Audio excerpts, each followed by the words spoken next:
Hello everyone, welcome back to this channel. In this video, I'm going to show you how to change theme on Canva apps. Now let's get started.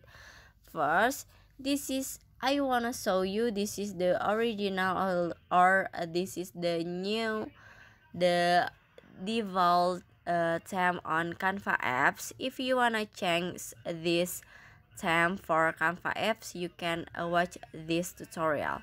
So it's so simple. So you just click on three lines icon at the bottom, this one, click on it, and after this you can click on the setting,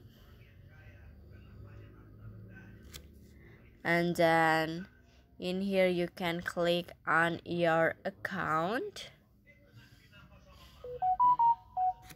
and swipe down until you can see this is the theme menu. You can change the theme menu to synchron with a system, or you can change with the light or the dark, but in here I wanna add with the dark, so you just click on the dark. Okay, please waiting. And finish. So that's how to change theme on Canva apps. I hope you found this video to be helpful. If you enjoyed the content, please consider like, comment, and subscribe down below. Bye bye.